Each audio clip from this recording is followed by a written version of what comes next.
Muy buenas noches a todos, un gusto poder saludarlos.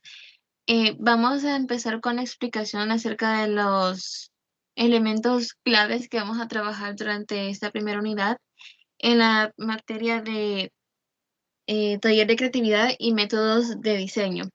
Como primer punto, vamos a hablar sobre las asignaciones grupales, el trabajo de investigación, partes de la investigación que se van a entregar el día de su parcial y algunos lineamientos que son necesarios para poder presentar su trabajo.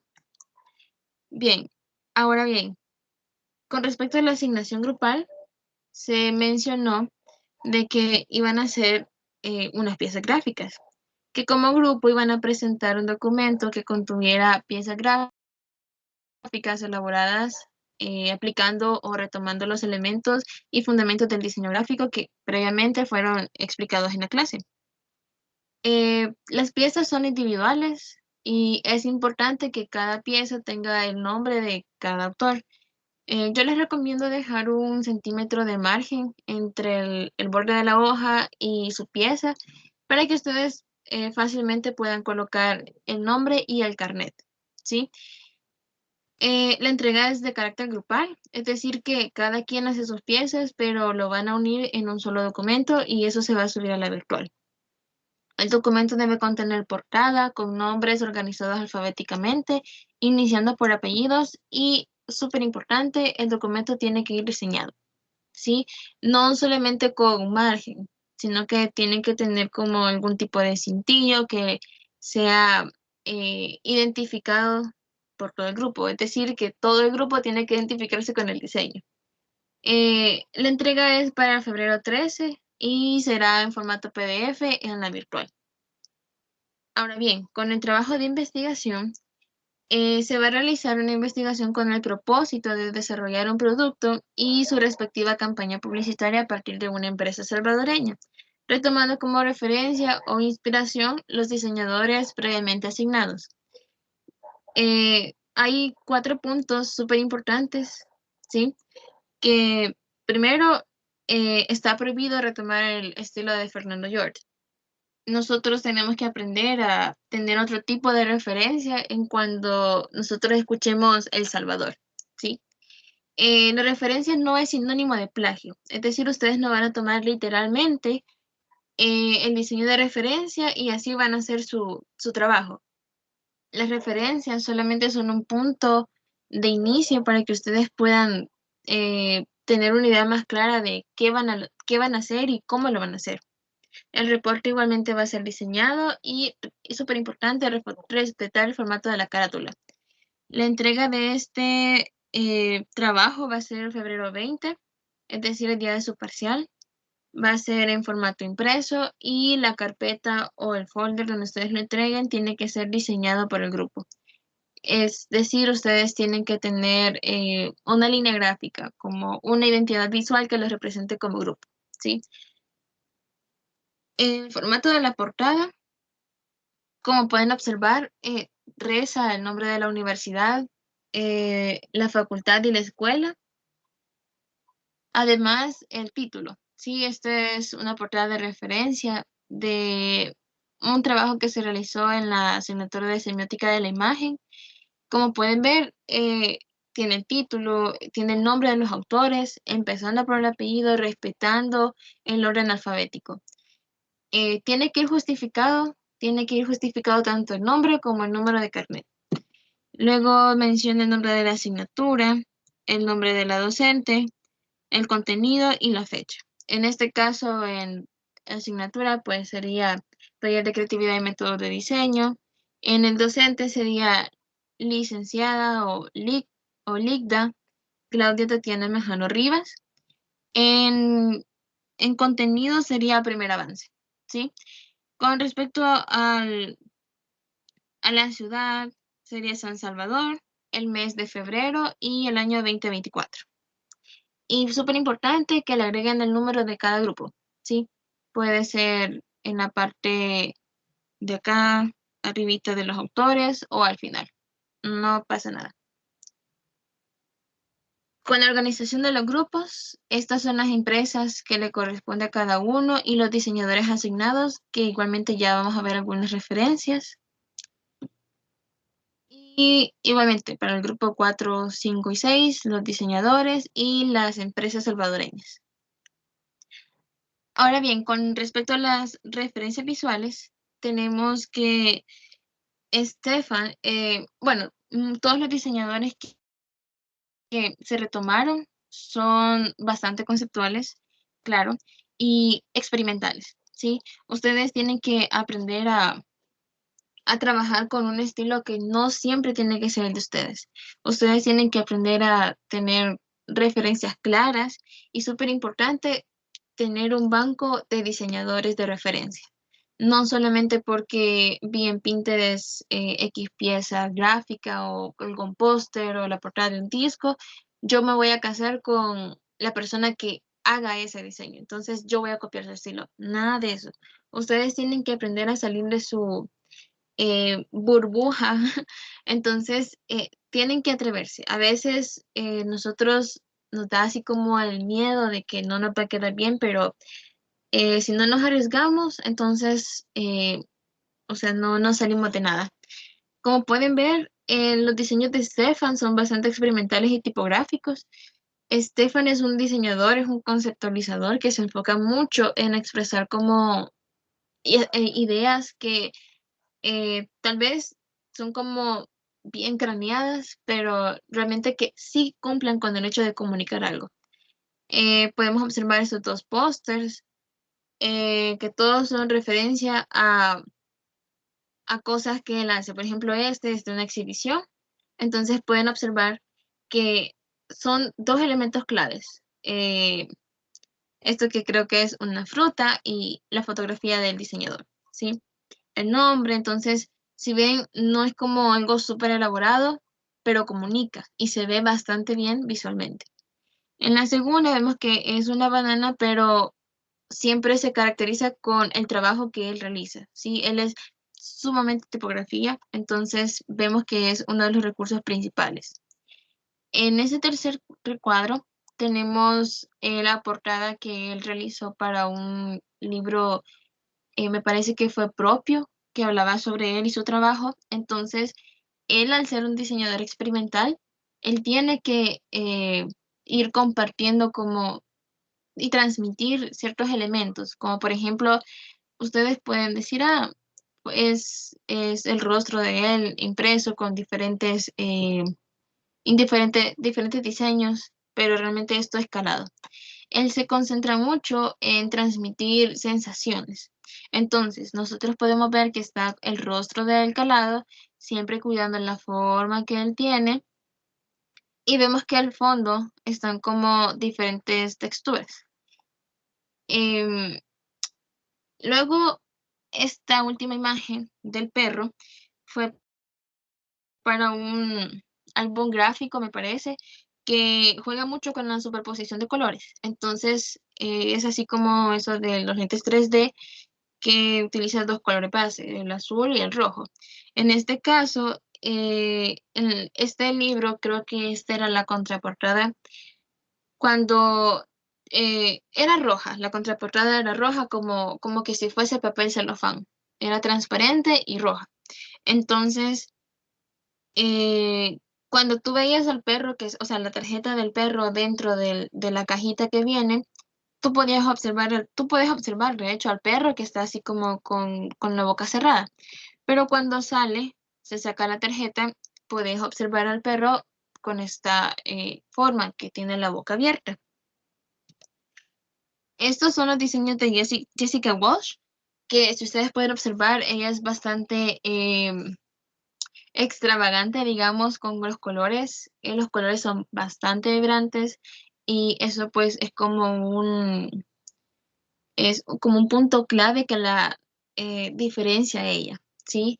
Podemos observar que utiliza mucho los patrones, ¿sí? Podemos ver que acá utiliza la monocromía blanco y negro, acá utiliza colores bases como el amarillo y el morado. Los patrones que ella realiza, como elementos claves que ayudan a reforzar el mensaje, muy tendencioso. Luego está este póster que nosotros podemos observar. Es como, es como una, digamos, como una charla, me parece, sobre hacer como tus propias reglas. El mundo del diseño nosotros podemos tomar en cuenta que es algo bastante, eh, digamos, poblado por hombres, más sin embargo, las mujeres también llegan a romper como esos estereotipos y logran hacer cosas súper interesantes. Incluso Jessica y Stefan hicieron una asociación. De hecho, creo que aún tienen como esa casa de diseño, esa empresa de diseño, donde ambos trabajan cosas súper geniales. Ambos son bastante experimentales y mezclando los estilos de ambos, créanme que uno se queda así como que súper guau. O sea, yo no quizás no lo hubiese pensado de esta forma, ¿sí? Entonces, ahora el otro de los diseñadores es David Carson, que él es tipografista,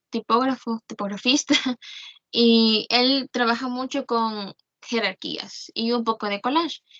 Si pueden ver, él juega mucho mezclando tipografías, ¿sí? Su elemento principal es la tipografía. Utiliza elementos visuales como apoyo, pero si algo destaca es la jerarquía de la tipografía. Si ven, no es, bueno, esta es una pieza em, bastante, digamos, cuadrada, estática, más bien estática. En cambio, este tiene un poco más de movimiento, tiene un poco más de dinamismo, ¿sí? Por el movimiento de cómo van cada frase, cada palabra. Luego está Gail Anderson, que es una diseñadora conceptual y tiene bastantes afiches interesantes. Juega también mucho con la tipografía y la diagramación. Entonces, como ustedes pueden observar, los colores, la posición de la letra, el tipo de letra juega bastante. Son elementos claves que ustedes pueden aprovechar y explotar o sea, pueden explotarlo y hacer cosas súper geniales. ¿Sí? Ella es bastante conceptual y, por ejemplo, esta pieza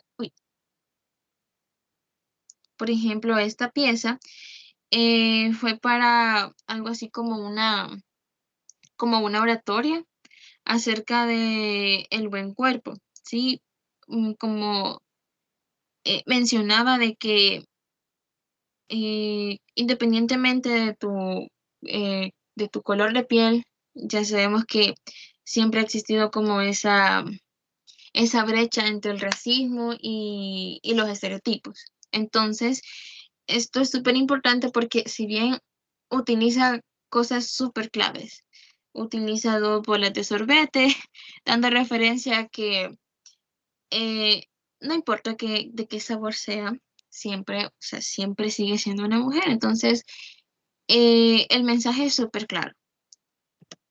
Ahora bien, Alan Aldrich este sí es un ilustrador, es bastante, em, es conceptual, es bastante expresivo, surrealista, los colores que utiliza, el tipo de tramados, el tipo de trazo que él utiliza para sus composiciones son súper interesantes, los colores muy vibrantes, y si ven, no necesitan como demasiados recursos visuales o gráficos para él lograr comunicar, ¿sí? Esta es una portada que hizo para los Beatles, súper interesante. Ella es Therese Moll, que esta diseñadora realizó algunas composiciones para, por ejemplo, estas fueron creo que para un hospital o una clínica, no me recuerdo exactamente, pero si bien no es una pieza eh, muy complicada de comprender. Por ejemplo, sabemos que el elemento principal es lo azul, ¿verdad? Representando la columna vertebral y las costillas. Pero, ¿qué pasa con esto rojo? ¿Sí? Esto rojo es como una segunda parte, pero que igualmente refuerza el mensaje. La pieza gráfica habla sobre el proceso de la respiración. Entonces, esto rojo viene reforzando que son los pulmones. Entonces, se complementa uno con el otro, ¿sí? Luego habla sobre la radiología, como de que hace referencia de que no importa qué tan chiquito sea tu hueso, igualmente te lo va a ver. Entonces, si ven, utiliza puntos focales en los que tú decís, ah, bueno, yo quizás no lo hubiese hecho de esta forma, quizás lo hubiera hecho de esta otra, pero se enfoca en que te puede ver hasta como el mecanismo más sencillo hasta el más complejo. Estos diseños son de Alex Troshut. Alex Troshut es un tipógrafo también, es bastante experimental. En este primer diseño vemos que representa como elementos picantes, ¿sí? Vemos los colores que utiliza, el movimiento que tiene la tipografía, son factores claves. Utiliza también recursos gráficos como esos chinitos, esos tacos, esos burritos. Entonces, el hecho que esté así como en medio de las llamas, a mí me da a entender que es comida picante, ¿sí? Luego está esta pieza, este afiche, que se llama, perdón, menciona Rec London, que fue para una campaña, me imagino yo que de concientización, que hablaba sobre el tráfico, ¿sí? Londres, así como aparece en las películas, Londres es un país con bastante afluencia turística, entonces hay muchos carros. Creo que esta imagen en específico, no estoy muy segura si es el Arco del Triunfo, pero si ustedes pueden observar, el Arco del Triunfo es un lugar bastante concurrido por carros. Entonces, la intención de esto es que la persona pueda usar bicicleta para, primero, evitar tráfico y segundo, también para poder ejercitarse. Estas otras dos piezas son sobre lentes, una campaña publicitaria sobre lentes que son inspirados en los años 70.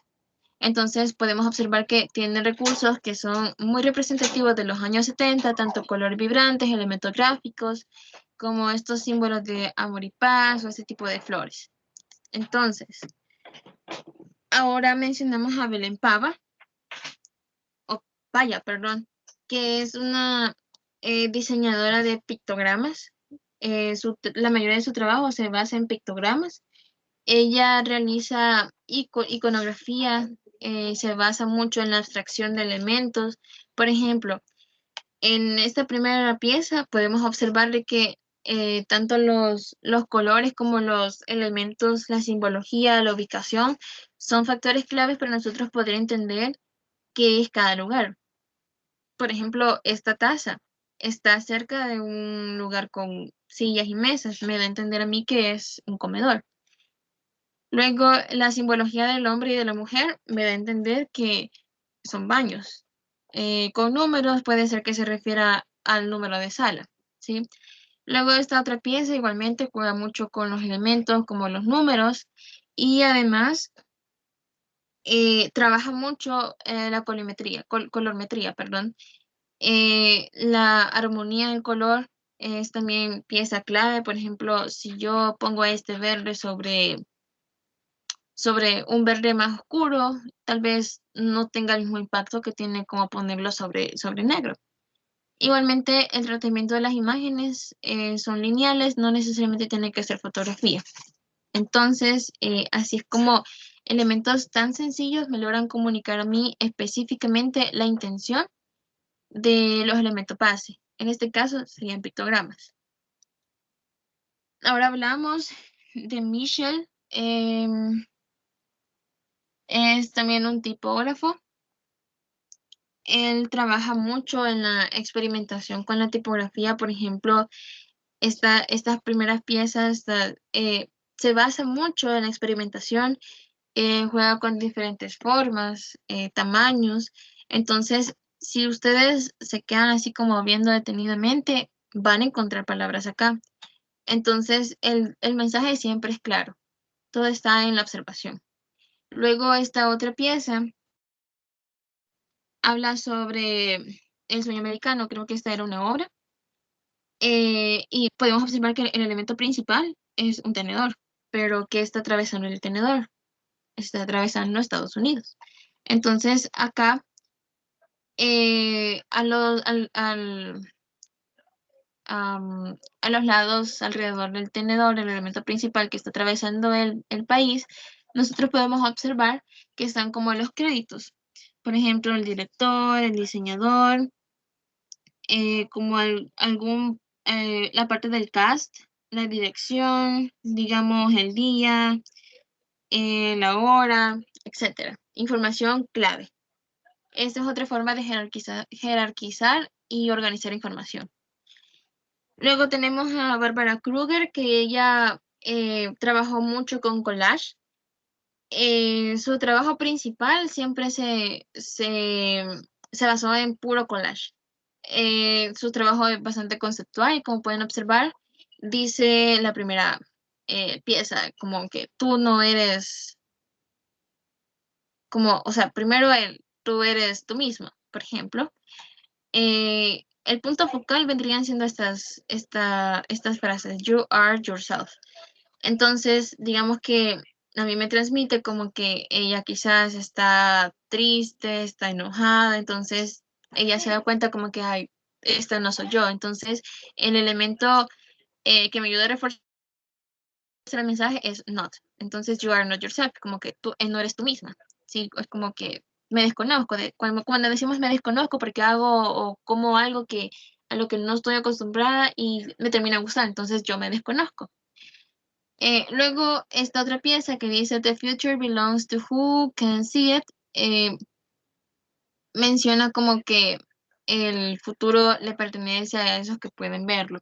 Entonces, mi punto focal vendrían siendo las letras. Más sin embargo, la imagen de fondo me ayuda a reforzar el mensaje. Puede ser que yo tenga dos interpretaciones, o que las personas necesitan así como que utilizar algún tipo de gotas para poder eh, conservar o mantener un buen estado de salud visual, o que a veces nosotros necesitamos así como que abrir los ojos, hablando de una forma em, más activista, digamos, abrir los ojos para darme cuenta de la realidad, ¿sí? Ahora, James bueno, habla sobre la docencia y sus métodos de enseñanza. Él menciona de que él no se basa en darles como conceptos cuadrados a sus estudiantes, sino que se basa en que sus estudiantes puedan entender lo que significa la creatividad y conceptualizar. Es decir, comprender como sus propios pensamientos, porque de nada nos sirve conocer la definición, el concepto de una y mil cosas si nosotros más bien no sabemos cómo expresar la creatividad, no sabemos cómo expresar, no sabemos cómo conceptualizar. Entonces, en este primer punto, si bien podemos observar algunas frases con sus respectivos autores. Por ejemplo, en esta, Do Protect, que menciona como la protección.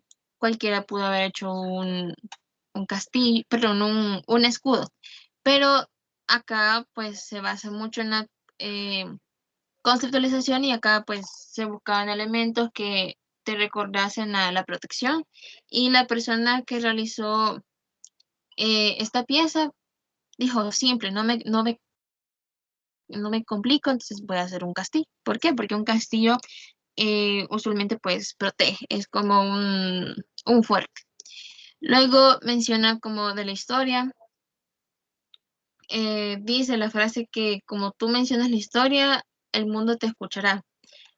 Puede ser de que nosotros estemos pasando por, digamos, un momento súper súper random, digamos, y tal vez a nosotros nos emociona, pero si nosotros lo contamos como que me pasó esto, esto y esto. Entonces, las personas no lo van a ver de la misma forma. En cambio, si me pasa algo súper random y vengo yo y lo menciono así como bien enérgica y que, ay, me pasó esto y después me pasó esto, esto y esto, entonces yo hice esto y esto. La forma en la que nosotros interpretamos como el contexto cambia. Entonces, es por eso que puede ser que sea algo súper tranquilo, pero nosotros tal vez por cómo lo decimos, de alguna forma lo exageramos. Entonces, hice una burbuja de texto y fuego, ¿sí? Em, Eso por primer punto. El segundo punto, que es la segunda pieza gráfica, habla sobre el arte visual, ¿sí? Por ejemplo, habla sobre la ciudad de Nueva York. Todos sabemos que es uno de los lugares como donde se observa mucho graffiti en los subterráneos, en los vagones del tren. Entonces, el arte visual o el arte, digamos, callejero, cobra mucha fuerza en esta pieza. Digamos, podemos observar niños, ¿sí? Podemos observar niños y a un hombre. Es bastante común que nosotros veamos así como que en el periódico, ¿verdad? A veces vemos como noticias, fotografías de, digamos, políticos o algo. Entonces nosotros venimos y le hacemos los bigotitos. Venimos, le hacemos la barbita o los cachitos o el tridente como del diablo, ¿sí? Entonces eso mismo hace esta persona acá. Como pueden observar, los niños los asocian mucho con cosas visuales como los tatuajes. Los colores juegan, hacen de alguna forma contraste y el punto focal prácticamente es este grafiti, ¿sí? Podemos observar al padre que tiene los bigotitos y un poquito de barba, más sin embargo, la madre no tiene nada. eh, y vemos el texto, New York City, perdón, We Love New York City. Entonces, para mí puede significar que o son turistas y dicen, me encanta Nueva York, yo vivo en Nueva York. Entonces lo asocian con la identidad de la ciudad, por ejemplo. La otra es que menciona como, digamos, los papás son artistas y quisieron una forma de representar su arte por una pieza gráfica, darse a conocer. O la otra es que simplemente quizás estos son turistas de algún lugar y dijeron, yo vengo de Nueva York, entonces esto me representa, esto y esto y esto. Entonces puede ser que el diseñador buscará una forma de representar como sus sentimientos, su amor por Nueva York, de una forma no tan literal, pero sí de una forma comprensible. Luego tenemos a Pilar Villuendas, que ella fue una activista, ella sí fue una diseñadora muy activista, se enfocó bastante en el diseño editorial y realizó bastantes piezas. Por ejemplo, uno de los trabajos principales fue el Cinepadro, perdón, la identidad visual. Ella sí se enfocó mucho como en elementos un poco más sobrios, composiciones y colores sobrios. No tiene tanta complejidad su trabajo, más sin embargo comunica. Algo bien importante son los años en los que cada pieza fue desarrollada. Ninguno está tan alejado de la época ni nada de eso. Ahora bien, con respecto al trabajo de investigación, es decir, las partes que tiene el trabajo de investigación, eh, lo principal es el formato APA. Las normas APA son como los elementos claves para el desarrollo del trabajo. Y primero pues tenemos como el formato de las fuentes, sin serifa y con serifa. En el caso de que ustedes decidan utilizar una fuente sin serifa, pueden utilizar calibre de 11 puntos, Arial de 11 puntos o Lucida Sans único de 10 puntos. Más sin embargo, si quieren utilizar serifa, pueden usar la Times New Roman de 12 puntos o Georgina de 11 puntos. El interlineado siempre de 1.5, el margen de 2.5 centímetros por lado, es decir, 1 pulgada, y la alineación tiene que estar justificado, eh, así como tener justificado o justificado a la izquierda. Luego la numeración de páginas va a ser superior izquierda. También se cuenta con la jerarquía de títulos, que ya lo vamos a explicar también. tenemos como el nivel 1, digamos que podría ser como, en este caso, capítulo 1. ¿Sí? Entonces, el nivel 1 sería el capítulo. Es como el texto principal. El nivel 2 sería como el, digamos, el 1.1, formulación del problema. Sí, digamos, el 1, quiero ver, el nivel 3, perdón, sería algo así como, digamos que ya estoy trabajando en las bases teóricas. Entonces, mi capítulo habla sobre, digamos que estoy hablando sobre perdón, digamos que mi capítulo es el capítulo 2, pero la parte del trabajo son antecedentes. Entonces, digamos que yo voy a hablar sobre la empresa, ¿sí? Entonces, nivel 1 sería capítulo. Nivel 2 sería, digamos, 2.1, antecedentes. El nivel 3 sería, digamos, antecedentes, digamos, 2.1.1 a 2, ¿sí? Por ejemplo, digamos que voy a trabajar con la empresa de Adobe. Entonces, voy a venir yo y voy a poner 2.1.1.1, voy a poner historia, ¿sí? Puede ser, y así sucesivamente, que yo voy a empezar a tomar elementos como, después de la historia, voy a hablar como de sus fundadores, como primeras sucursales, etcétera. Sí, tengo que aprender a diagramar la jerarquía que yo voy a utilizar para la investigación. Este es el ejemplo de índice que se va a manejar, el formato del índice que se va a manejar. Por ejemplo, el entregable del capítulo 1 es planteamiento del problema, formulación del problema, pregunta de investigación, objetivos, justificación de la investigación y sus delimitaciones. En el capítulo 2 se van a trabajar los antecedentes de la investigación. Por ejemplo, yo lo tomé de la investigación que se realizó para el trabajo de semiótica. Bueno, el capítulo 2, antecedentes de la investigación, bases teóricas, que está, creo que está como por acá abajito.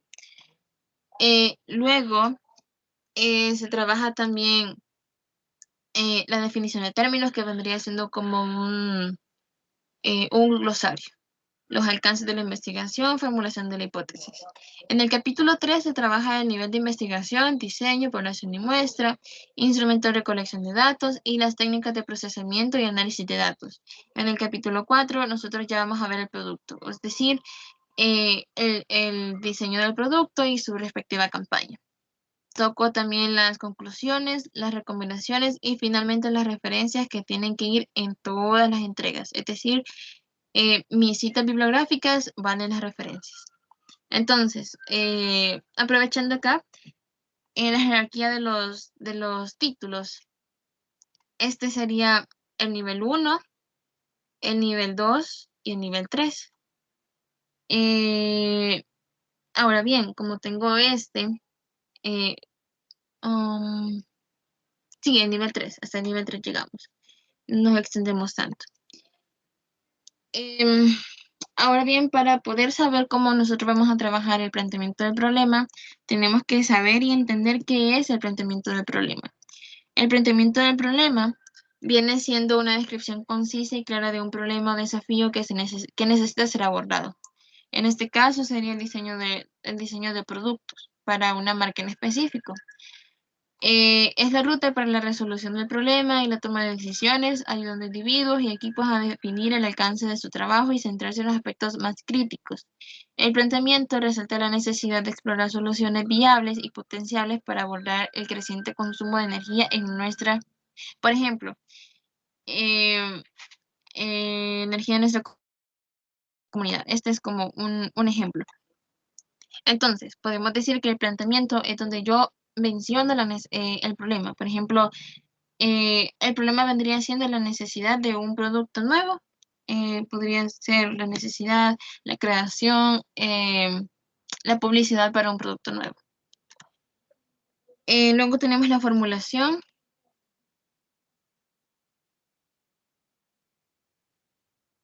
Luego tenemos la formulación que habla sobre que es común, bueno, no la sorpresa, pero es común confundir el planteamiento con la formulación. Pero en el planteamiento se expone. La formulación es cuando yo voy a especificar un poco más concisa.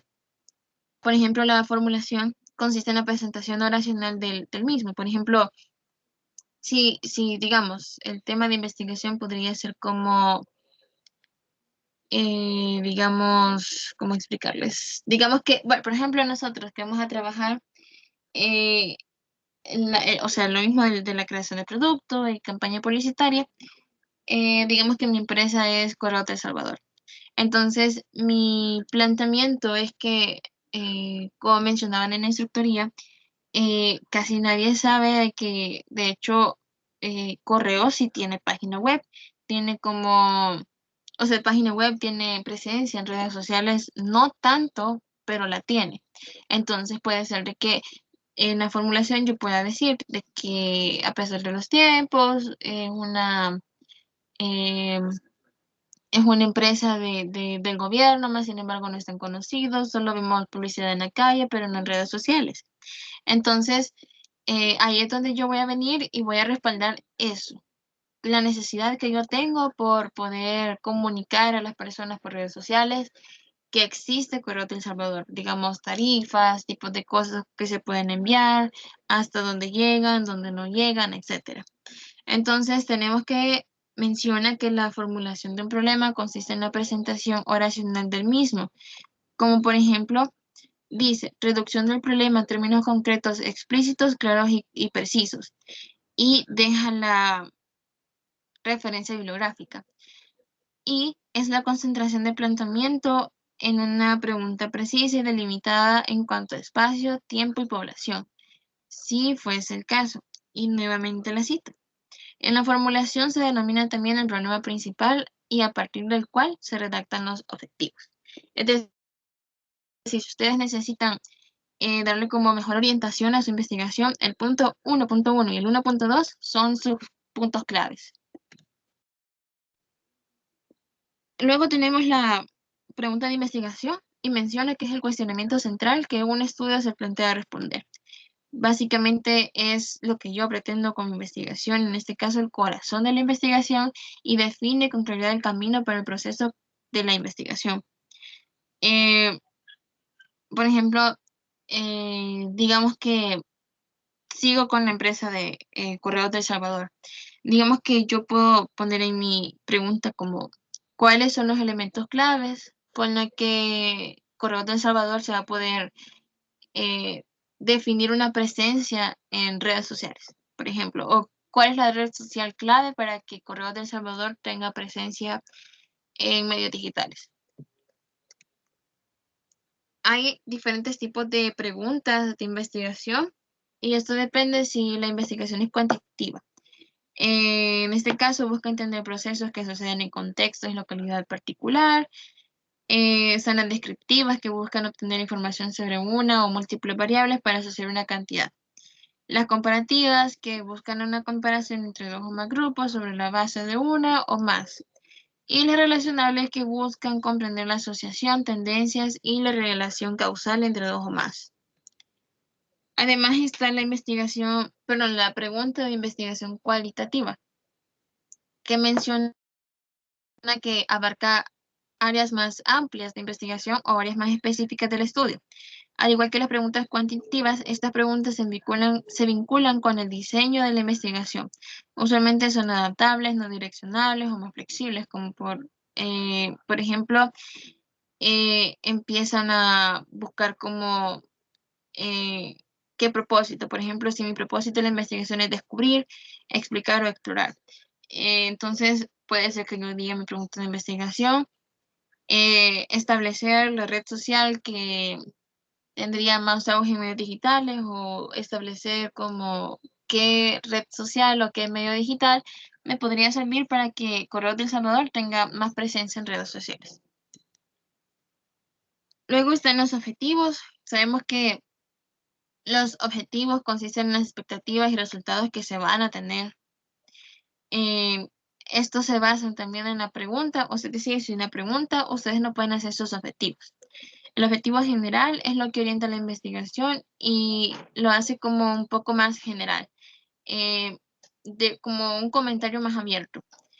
Más sin embargo, los objetivos específicos son como específicamente qué es lo que yo voy a hacer para lograr resolver o responder mi pregunta de investigación. Por ejemplo, si mi objetivo general es darle presencia a Correos de El Salvador en medios digitales, uno de mis objetivos específicos podría ser generar piezas digitales atractivas para una red social en específica, o por ejemplo, establecer como un público objetivo eh, de personas que van a utilizar Correo de El Salvador. Sí, por ejemplo. Esto es un cuadro que me pareció bastante interesante, cómo jerarquiza como las partes del objetivo, tanto general y específico. Por ejemplo, dice que el objetivo general se define como la meta de la investigación de forma precisa y concisa, lo que se busca. Una de sus características es que tiene que ser concreto, factible, flexible, medible y universal. Menciona que los verbos tienen que ser en infinitivo, por ejemplo, y cognitivos. Por ejemplo, analizar, de acción o investigar, ¿sí? Y de valor, por ejemplo, evaluar. Luego, el objetivo general busca responder el qué y para qué. Eso básicamente. Y también deja un ejemplo de que menciona identificar los agentes patógenos causantes de neumonía en 100 pacientes con COVID-19 en el Hospital Jesús de Ciudad de México para la elaboración de vacunas. Si yo hablo sobre objetivos específicos, menciona que se definen como las metas detalladas con los procedimientos para alcanzar el objetivo general. Se caracteriza por ser detallado, jerárquico, preciso y temporal. Sus verbos igualmente son en infinitivo, pero explican cómo hacer las cosas. Por ejemplo, calcular, analizar, identificar o mostrar. La estructura eh, habla básicamente sobre pasos. Digamos que yo voy a establecer 3 objetivos específicos, entonces voy a establecer 3 pasos que yo voy a necesitar para poder cumplir mi objetivo general y responder mi pregunta de investigación.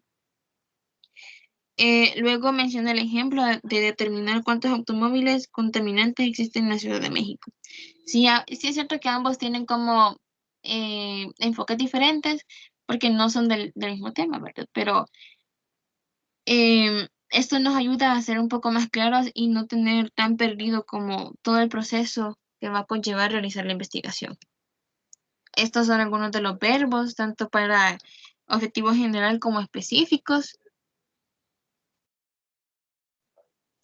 Y luego vamos con la justificación de la investigación, que es la exposición de las razones por las cuales se decide desarrollar el trabajo o estudio y que por esto es una etapa determinante en el diseño de un proyecto de investigación. Explica las ventajas o beneficios de realizar este estudio y el por qué y para qué se ha llevado a cabo la investigación.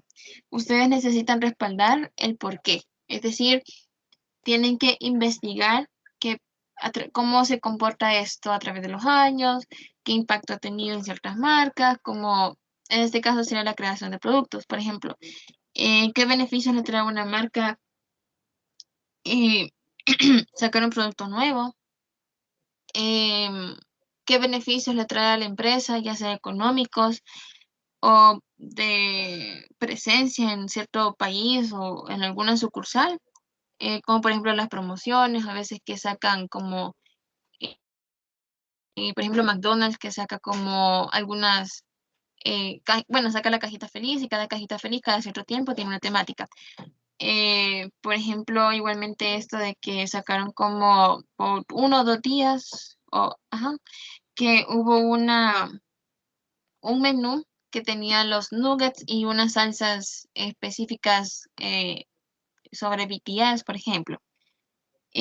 O por ejemplo, pollo campero, que tiene como em, estos elementos como de la cajita campero que trae el menú, pero también te dan como juguetes por la compra de este menú. Por ejemplo, hubo una que fue de Miraculous, otra que fue que sacaron los llaveros de los Rugrats, o alguna otra que fue que la última me parece que fue la de los peluchitos del pollito, con diferentes tipos de vestuario. Luego, cuando hablamos de la delimitación, es la fase del proceso de investigación en la cual se plantean aspectos específicos que van a ser abordados.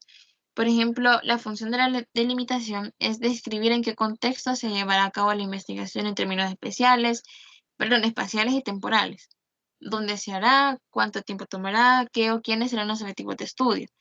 Mientras más delimitado esté el problema, la investigación va a ser mucho más específica y concisa.